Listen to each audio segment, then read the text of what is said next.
My wife is my biggest enemy.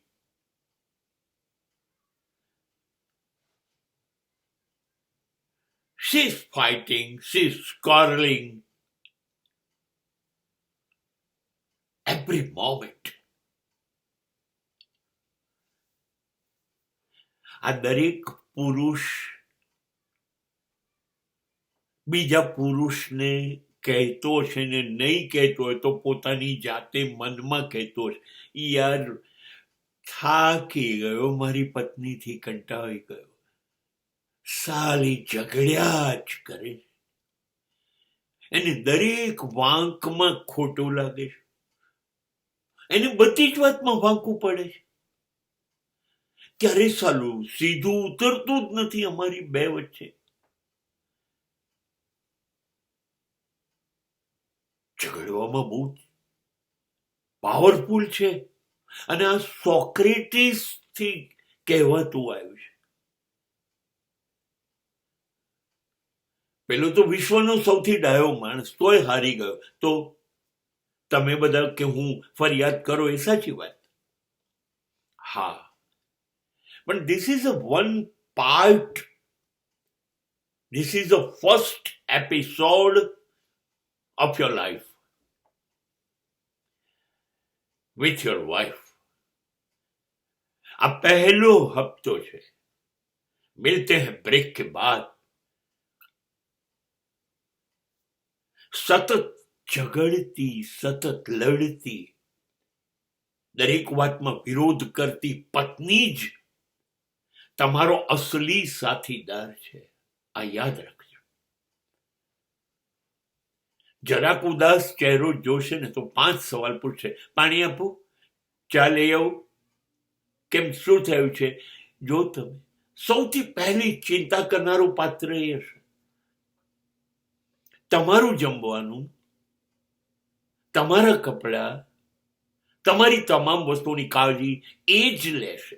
ભલે ઝઘડશે પણ લેશે તો એ જ.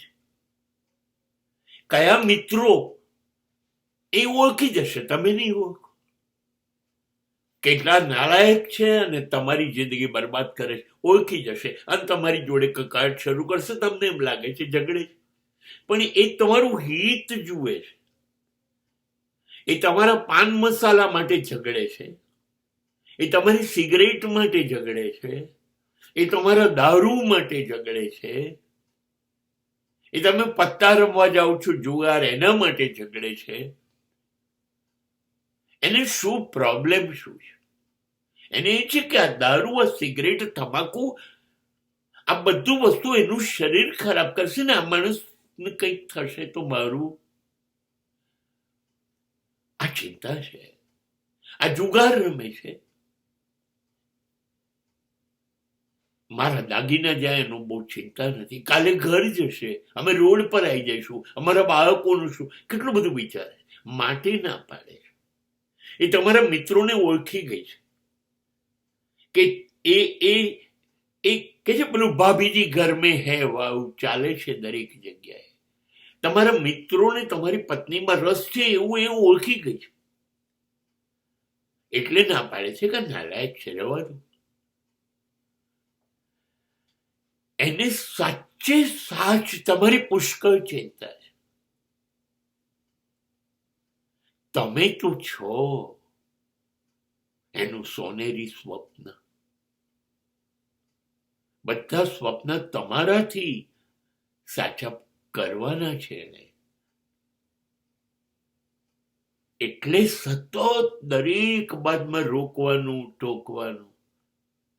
એને તમને ખબર છે ક્યારેક એકલામાં પડોશણો કાં તો એના પોતાના પિયરિયા જોડે વાત કરતી સાંભળી છે? એ માત્ર ને માત્ર તમારો જ પક્ષ લેતી હશે. ના, એમને તો આમ, એમને તો આમ ના ચાલે, એમને તો આ જ ગમે. એની સતત તમારી ચિંતા છે. સાચું કહું, શરીર સાથ આપે છે, સંજોગો સાથ આપે છે ને ત્યાં સુધી આપણી અક્કડ, આપણી દાદાગીરી બધું છે. પણ જ્યારે સંજોગો સાથ નહીં આપે, પૈસો નહીં હોય, મુશ્કેલીઓના પહાડ તૂટી પડશે, શરીર ખતમ ખતમ ખતમ થતું જશે, અને ત્યારે એને રડવું હશે ને તો એ ખૂણામાં જઈને રડી લેશે, પણ ઊભી તો તમારી જોડે જ રહેશે, ગમે તેવું આવે, દુનિયા તમારો સાથ છોડી દેશે, પણ આ સતત લડતી ઝઘડતી પત્ની